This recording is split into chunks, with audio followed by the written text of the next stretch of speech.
¿Tenemos alguna duda acerca de la tarea? Por mi parte no, profe, gracias. ¿No?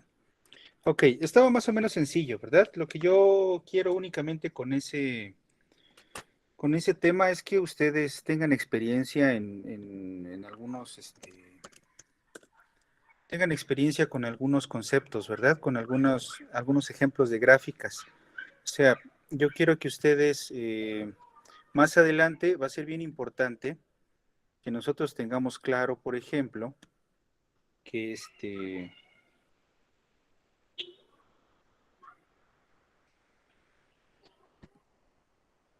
que tengamos claro cómo se asocian algunas ecuaciones con algunas gráficas, ¿verdad?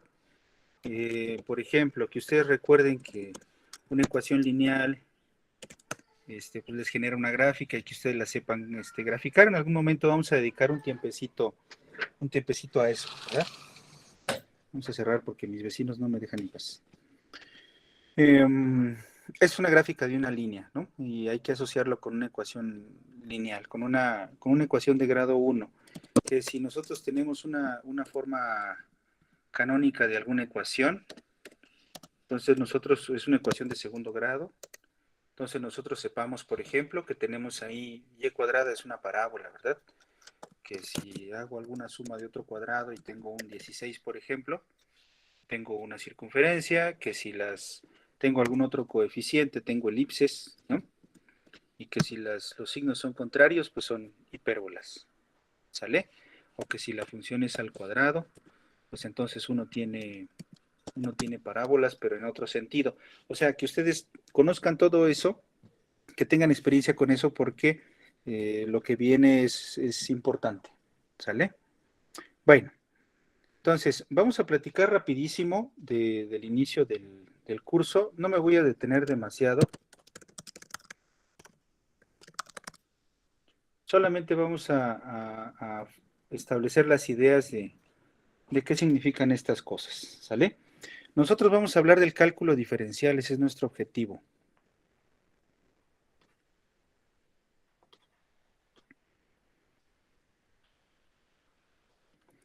Y básicamente a lo que nos vamos a abocar en este curso es hacia la derivada.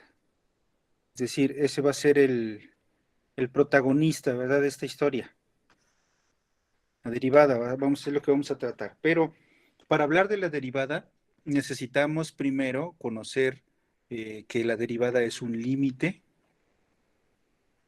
y el límite se aplica a una función real.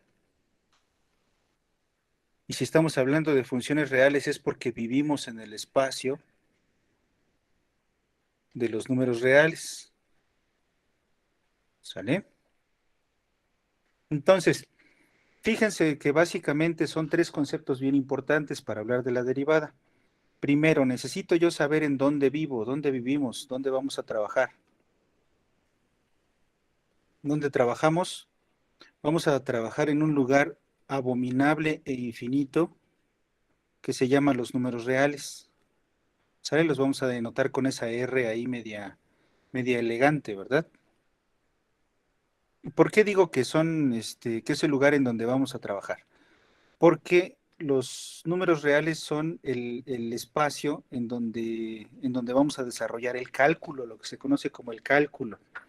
Porque allí, bueno, los números reales nosotros los tenemos y los vamos a pensar como todos los posibles decimales, positivos, negativos, etcétera, ¿verdad? Inclusive el cero, todos los posibles decimales. Eso es lo que significa los números reales. Por ahí ustedes ya conocen, seguramente de sus clases de bachillerato, cómo es que se construyeron los números reales, ¿verdad? Están por aquí los números naturales, que son los enteros positivos. Eh, Luego están por aquí los números racionales, ¿sale? Que quiere decir que son las fracciones. Luego están por acá están los números enteros. Bueno, perdón, antes de eso están los enteros. ¿Sí se acuerdan de eso? ¿Lo vieron en algún momento? Sí, profe. Sí. Esta es una N igual, como con una doble línea por allí. Es una tipografía que nos ayuda a distinguir grupos de números, ¿verdad? Los enteros incluyen los positivos, los negativos de los números naturales. Un conjunto más grande que ya nos ayuda a hacer mediciones son los números racionales. Por allá afuera hay un gran conjunto de números irracionales, y entonces todos estos vatos de aquí son los que nosotros conocemos por los números reales. ¿Sale? Entonces, nada más hay que recordar eso, ¿no? Los naturales son los números 0, 1, 2, 3, así, ¿no? Los enteros incluyen los enteros positivos y los enteros negativos, el -1, -2, -3, que junto con estos de aquí forman todos los enteros. Luego los racionales son fracciones. Todo número entero se puede ver como una fracción, ¿verdad? O sea, el 3, por ejemplo, es un 3 sobre 1. Entonces, por eso, dentro de la bolsa de los racionales están metidos los enteros. Lo mismo con los enteros negativos, ¿verdad? Y afuera de los racionales están los irracionales. Aquí afuera hay números ahí medio raritos como estos. Ya ustedes los conocen. No se pueden poner nunca en la vida como fracción. Entonces, por eso están aquí afuera de estos. Bueno, es una historia larga de contar, pero la cosa es que yo les estoy contando aquí una historia de vaqueros, y esa historia de vaqueros es sobre esta línea. Ustedes se imaginan a los números reales, normalmente nos imaginamos a los números reales como una línea, ¿sale? Por ahí está el número 0. Y entonces la línea es un modelo, se le llama. Estoy hablando de un espacio de puntos, tantísimos puntos, una cantidad grandísima de puntos que, como están juntos, se convierten casi en una línea. Bueno, de hecho se convierten en una línea, no en casi, una línea. Y yo puedo tener la seguridad de que si yo le elijo cualquier puntito ahí en los números reales, va a haber un número que lo represente. ¿Sale? ¿Está claro? Decimal, finito, infinito, una fracción, va a haber a un cuate por ahí que represente a los números, al número que yo elegí. Y al revés, cualquier número que yo elija va a tener una representación ahí en la gráfica. Entonces ustedes están viendo la gráfica de los números reales. ¿Sí queda claro eso? Sí, profe. Entonces, es una línea, el modelo es una línea continua, y esto es bien importante también, línea continua. Continua quiere decir que en ningún momento se corta, ¿verdad? Que no tiene agujeros. Hay gente que les dice que la continuidad se puede representar en un plano, pensando que para dibujar la figura no hace falta despegar el lápiz del papel y dibujarlo, ¿verdad? O sea, yo pienso en una curva continua como en una cosa que yo no puedo dejar de dibujar, ¿verdad? En cambio, si para dibujar algo yo tengo que soltar el lápiz del papel, o sea, aquí lo solté, lo tengo que volver a poner aquí para dibujar esto, entonces es probable que no haya alguna continuidad, ¿verdad? No sé, suelto esto y luego lo vuelvo a dibujar. Esto ya es discontinuo aquí, ¿verdad? Ya no es continuo. Pero bueno, ¿por qué les platico esto? Porque los números reales tienen que ser continuos, o sea, tiene que existir un número para todas las cosas que yo pueda medir en el universo. ¿Sí se dan cuenta? No puede suceder que, no sé, ustedes tienen, pensemos en una situación, en algún taller mecánico, ustedes tienen un tornillo y no tienen ustedes la herramienta para sacarlo, ¿no? Entonces, en esa misma situación estarían si es que ustedes desarrollan toda una teoría, quieren medir cosas en la vida diaria y resulta que no tienen los números para eso, ¿no? Entonces, los números reales son suficientes para hacer muchísimas cosas en la realidad. Cualquier cosa que ustedes vayan a medir en cualquier lado, van a encontrar ustedes un número preciso que lo va a representar. E inclusive, pero no es suficiente porque pues por ahí van a ver que se necesitan los números complejos cuando uno quiere resolver o quiere hablar de cosas como estas, ¿verdad? Aquí los números reales ya no son suficientes, necesitan ustedes incluir a ese señor, y entonces por acá hay otra bolsa más grande todavía que se llama los complejos, pero eso ya es arena de otro costal, ¿sale? Entonces, por eso es una línea así. Cada número, quédense con eso, hay una correspondencia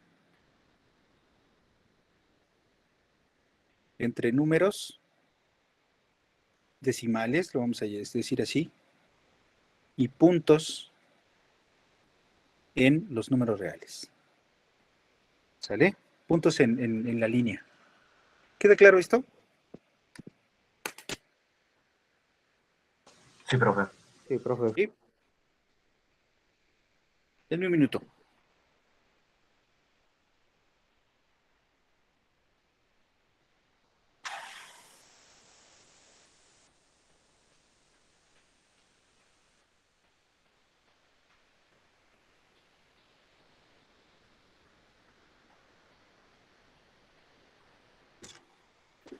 Muy bien. Entonces, esa es la idea de los números reales. Ya, de alguna manera le podemos poner palomita a esta parte. Bueno, ahora, ¿qué es una función real? Bueno, lo vamos a poner aquí. Voy a poner de otro color para que cuando lean sus notas se entienda. Función real. ¿Han visto las gráficas del INEGI? Sí, profe. Sí. Sobre todo en estos tiempos desafortunados en los que dibujan muchas gráficas a lo largo del tiempo, ¿verdad? Y número de enfermos, número de contagios, cosas así, ¿no? Han sido un poco populares la representación de datos a través de las gráficas. Bueno, vamos a pensar en una gráfica de esas, pero vamos a ponerlo en un contexto un poquito más positivo, ¿verdad? En la población. Y a veces, pues hay algunas gráficas ahí medias cotorras que les ponen a ustedes, que se llaman ideogramas, ¿no? Les ponen a ustedes como gráficas de barras, pero en vez de barras les ponen monitos. Sobre todo en la primaria nos gustaba mucho hacer eso, ¿no? Y les van diciendo a ustedes, por ejemplo, aquí fíjate que en el año 2000 había en esta región, 5,000 habitantes, ¿verdad? Y luego resulta que en 2010 la población creció a 8,000. Déjenme hacer la gráfica un poquito mejor.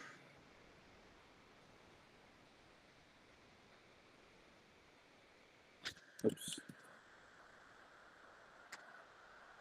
Todo por exagerar y querer poner el dibujo ahí, ¿verdad? Pero bueno, ahí está. Tengo yo una población de 8,000 y resulta que pues para 2020 hubo migraciones bastante importantes y esto bajó a 4,500 personas, ¿no? 4,5 mil. Sale. Estoy hablando de la población a lo mejor en alguna ciudad de la República. Órale. Entonces, fíjense cuáles son las características de esas gráficas. El eje X, ¿qué cosa es? ¿Y qué cosa es el eje Y?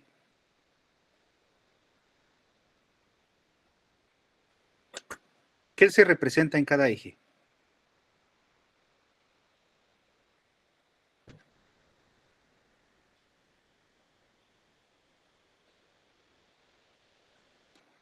En el eje X estoy hablando como de fechas, ¿verdad?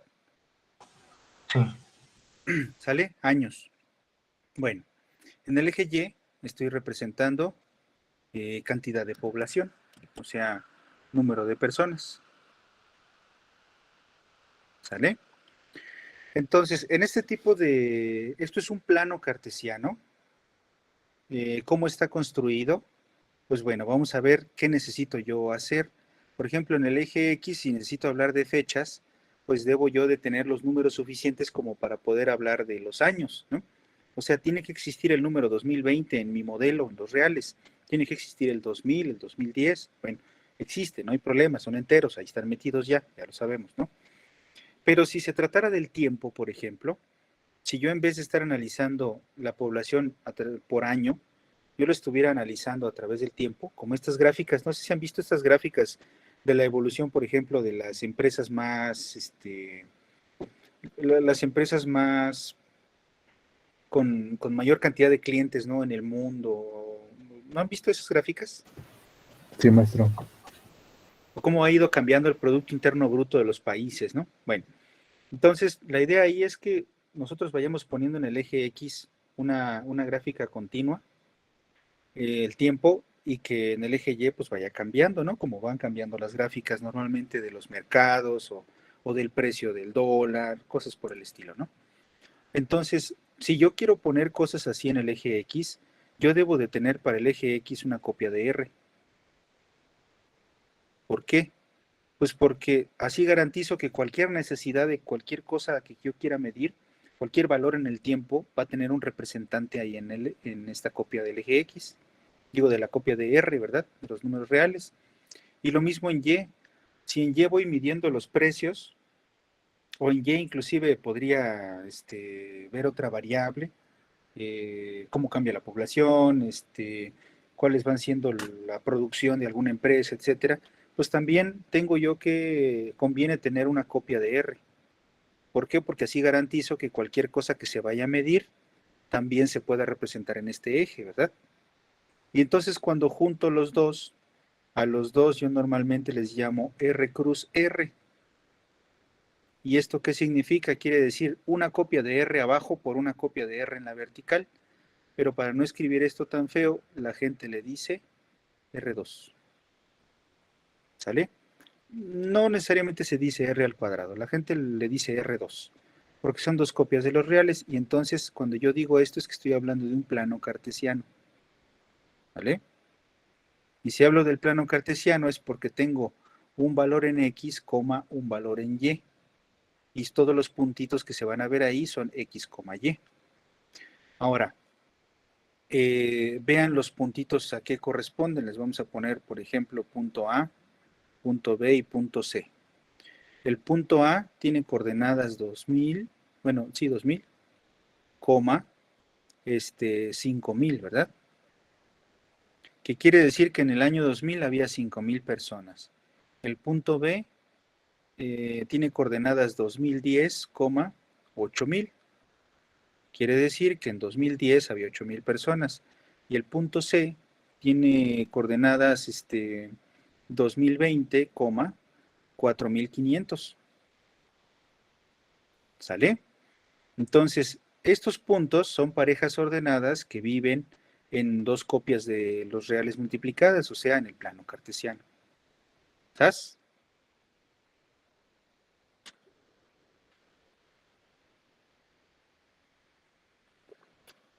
Fíjense que es bien importante que ustedes en el eje X tengan los años y en el eje Y tengan la población. Ustedes lo convinieron así, ¿verdad? Porque si ponen las cosas al revés, por eso se llama pareja ordenada, estas cosas se llaman parejas ordenadas. Si fuera al revés, pues ya no tiene el mismo sentido que le quiero dar. ¿Está claro eso? Sí, profe. Sí, profe. Sí. Ok. Ustedes ya conocen esto, ¿verdad? Ya más o menos tienen idea, simplemente estoy mostrándoles las cosas de otro punto de vista. Bueno, pero ahora quiero que observen qué características tiene esa gráfica o por qué lo estoy poniendo. Entonces lo vamos a poner acá.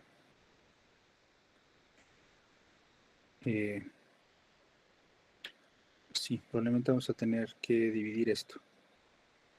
Estoy tratando de usar un solo dibujito para no dejarles muchas notas ahí.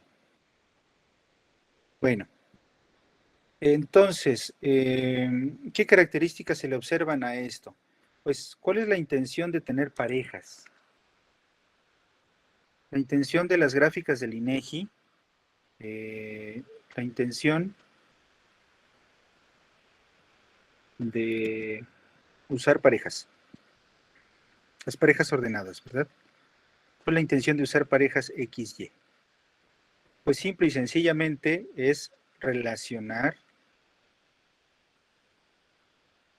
variable X con la variable Y, ¿verdad?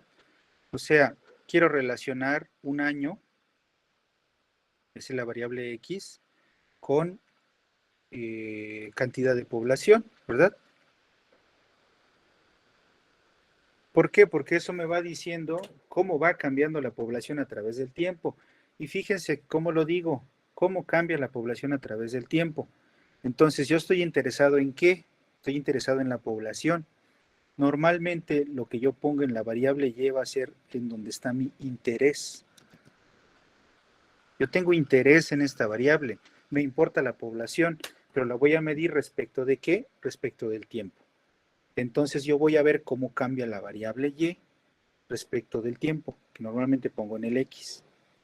¿Sale? Entonces, en este sentido, como mi interés es en la variable y, yo voy a decir que y depende de x. ¿Qué población había en tu rancho? Pues depende en qué año, ¿no? Porque el año pasado había mucha gente y ahorita ya no hay mucha y probablemente más adelante vuelva a haber más gente, ¿no? Entonces, y depende de x o la gente dice y es función de x. ¿Sale? Entonces, cuando la gente dice y es función de x, es que lo que valga y está en función de lo que valga x. Eso es lo que quiere decir, ¿no? Y normalmente lo escribimos como y igual a f de x. Ustedes ya en algún momento han visto esto también, ¿verdad? Entonces, esto nos da la idea de que el año tiene que pasar por algún proceso, o sea, subir a la cabeza del monito para que ustedes puedan saber cuál es el valor de y que le corresponde. ¿Sale? ¿Tú estás interesado en la población? Bueno, dime en qué año y yo voy, busco en las tablas y te digo cuál era la población en ese año. ¿Sale? Ese ir y buscar en las tablas o ese ir y calcularlo con el valor del año es la función, ¿verdad? Es ese proceso por el que tiene que pasar la X para llegar a la Y que a ti te interesa. Por eso normalmente la gente dice Y igual a F de X y no dice X igual a F de Y. ¿Por qué? Porque lo que me interesa es la Y. Tú vas a un diccionario, bueno, ya no se usan los diccionarios en papel, lamentablemente, porque son cosas maravillosas. Aquí está la palabra que ustedes quieren buscar y por aquí está el significado, ¿verdad? En el diccionario. O si buscan el diccionario de la RAE, ¿verdad? De la Real Academia Española, pues ponen ustedes la palabra que desean consultar y aquí les dice, en función de otros términos, el significado de la palabra. ¿Sale? Entonces, por eso aquí, quien cumple el papel de la palabra desconocida es la y lo que a ti te interesa es esa palabra, tú vas al diccionario por eso. Entonces, cuando escribimos y igual a f de x, es que a ti te interesa la y, pero eso va a depender de cómo está construida a través de la x, ¿sale? Entonces, aquí hay varias palabras que se llaman x y el proceso de formar el significado con la palabra x es la palabra y, ¿sale? Entonces, por eso escribí así. ¿Hasta aquí hay alguna duda? No, profe, por el momento no. Por el momento no, profe, gracias. No, maestro. Muy bien. Bueno, entonces,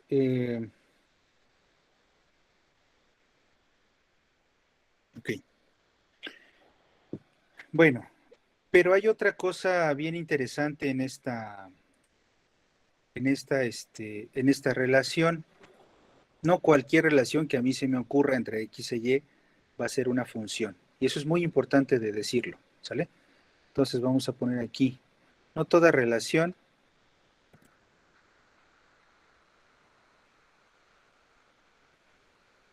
entre variables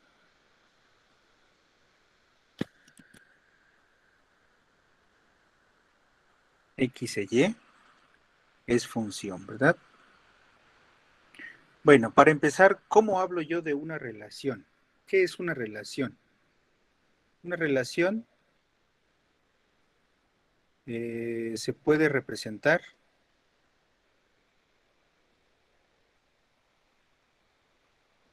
a través de una serie de puntos, una serie de parejas, ¿verdad? De parejas ordenadas. En la gráfica que yo usé del INEGI, ¿cuál va a ser mi serie de parejas ordenadas? Es esta, ¿verdad? ¿Sale? Esto de color rojo ya es una relación.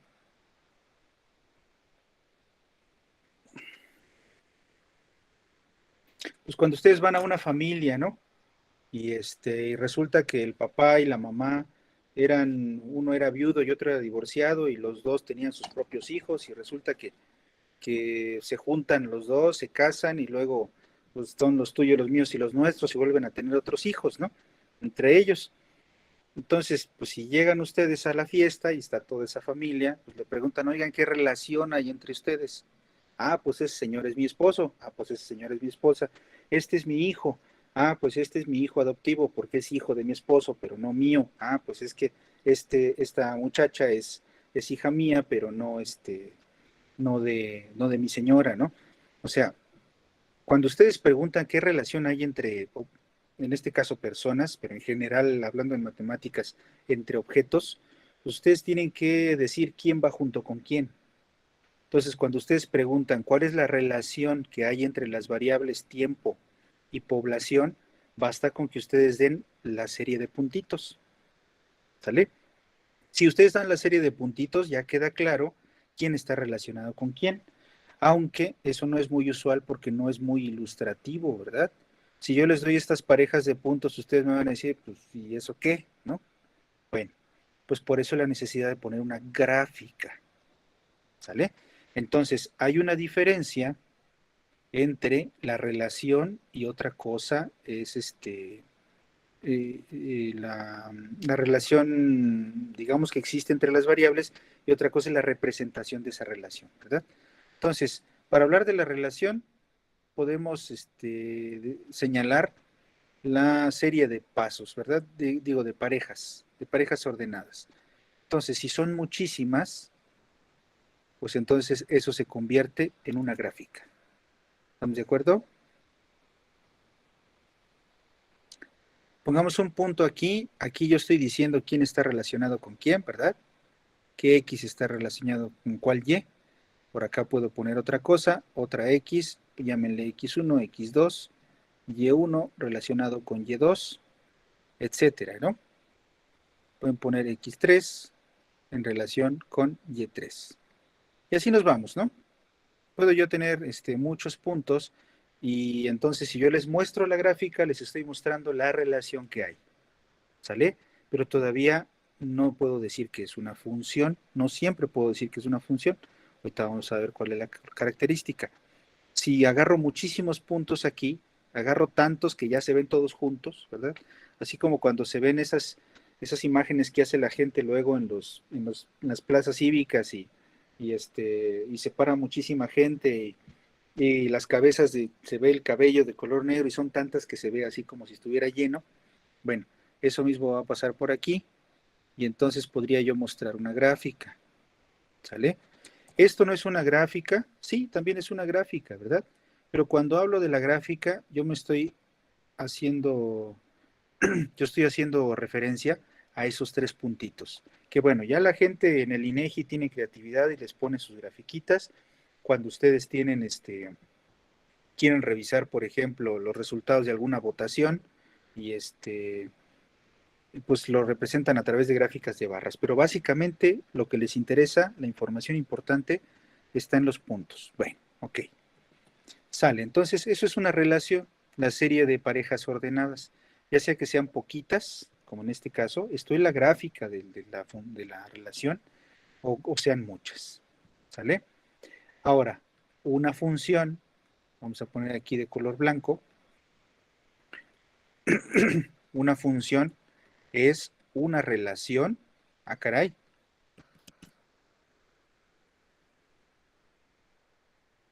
en la que no es solo una relación, ¿verdad? A cada valor de X se le asigna uno y solo uno de los valores de Y.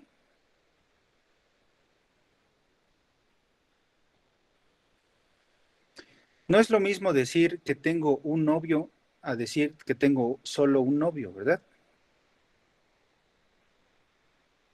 La diferencia esa es la diferencia entre una relación y una función. Una relación es tengo un novio, ¿verdad? Una función es tengo solo un novio.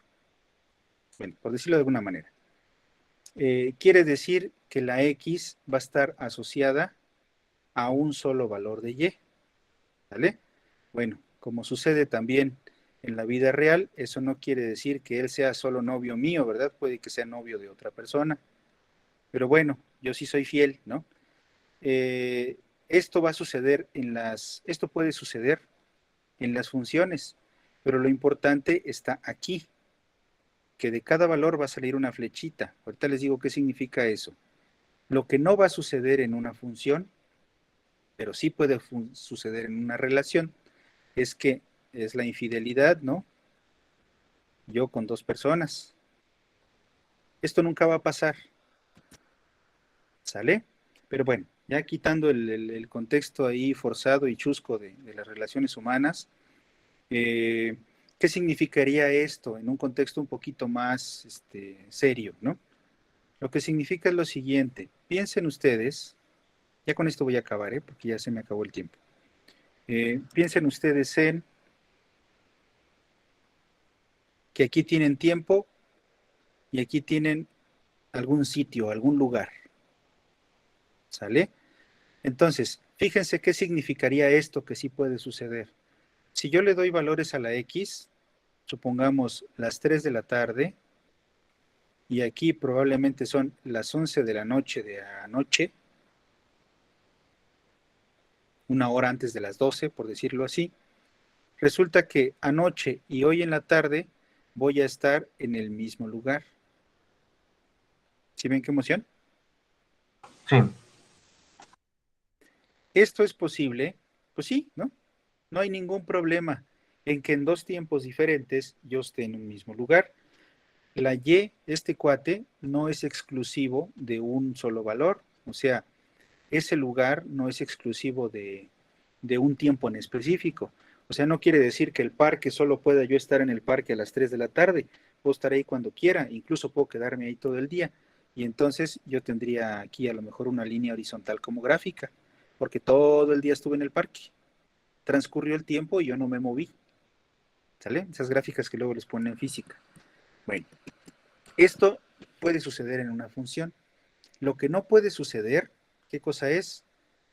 Es invertir las cosas, ¿verdad? Lo vamos a poner aquí como que esto sí puede pasar. Esto se corresponde con esto, ¿no? Bueno, lo que no va a pasar en una función es que en un mismo tiempo yo esté en dos lugares diferentes. Inclusive basta con que yo lo diga para que a ustedes les quede claro que no va a pasar, ¿verdad?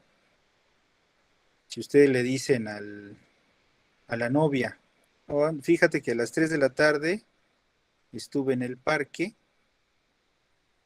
y al mismo tiempo, al rato le dicen a las 3 de la tarde estuve en mi casa, ¿no? Ah, caray, pues que no estabas en el parque. Bueno, contradicción, ¿verdad? Y ahí empiezan los problemas.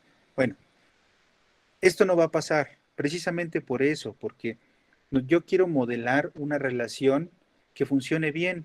Ya quitándolo chusco otra vez, no puedo decir que en el 2010 hubo en esta región al mismo tiempo 10,000 personas y 5,000 personas. No tiene sentido, ¿verdad? O sea, o hubo una o hubo la otra, pero no pueden haber las dos. Entonces, para descartar estas situaciones es que uno dice solo uno. ¿Sale? No puedo estar en dos lugares al mismo tiempo. No puedo asignar al mismo año dos cantidades de población diferentes. No puede ser que el mismo día yo haya tenido dos producciones diferentes del mismo artículo, ¿no? Eso es una inconsistencia. Entonces, cuando yo digo una función es una relación que a cada valor de x se le asigna 1, quiere decir que cada valor de x tiene su correspondiente. Así como, pero aquí x tiene su correspondiente y aquí también. Pero cuando digo solo uno, descarto esta situación. Esta situación no la quiero porque esta no tiene sentido en muchos contextos. ¿Esto sigue siendo relación? Sí. Esto llévatelo para acá. Esto es una relación nada más. Pero esto de aquí, además de ser una relación, es una función. ¿Queda claro eso? sí, profe. Sí, profe. Sí, profe. Muy bien. Entonces, si yo pongo en un costal a las funciones, ese costal va a estar adentro de las relaciones. Toda función es una relación, porque está dentro del costal de las relaciones, pero no toda relación es una función, porque aquí afuera hay algunas otras relaciones que asignan más de un valor a los otros, ¿verdad? Y todos los ejemplos de eso ustedes ya lo vieron, las cónicas. Un círculo, por ejemplo, es la gráfica de una relación entre dos variables que no es una función. ¿Por qué? Porque cuando trazan líneas verticales, creo que se los dijeron hasta el cansancio en algún momento cuando llevaron matemáticas 4, si tú trazas una línea vertical le vas a pegar en 2 puntos o más. Si pasa eso, ya no es una función, porque entonces lo que está sucediendo es que al mismo tiempo estás en 2 lugares distintos, o en 3, o en 4, o en más. ¿Vale, vale? Sí, profe. Bueno, entonces nosotros vamos a trabajar con funciones. Ya lo voy a dejar hasta aquí, ya me robé 5 minutos más. Lo que vimos hoy es así rápidamente, qué son los números reales y qué son las funciones reales. Nada más las definiciones, ¿verdad? Los números reales ya no los voy a tocar demasiado porque no tenemos mucho tiempo. Las funciones reales ya vimos qué cosas son, pero ahora yo las voy a estudiar. ¿Sale? Sí necesito estudiarlas porque si yo tengo que enseñarme a levantar un muro, primero tengo que saber aplanar el piso, ¿no? Entonces, si quiero hablar de límites de funciones, primero tengo que conocer a las funciones. Entonces, lo que viene en este curso es una serie de ejemplos de funciones en donde es conveniente que ustedes usen GeoGebra. ¿Sale? Sí, profe.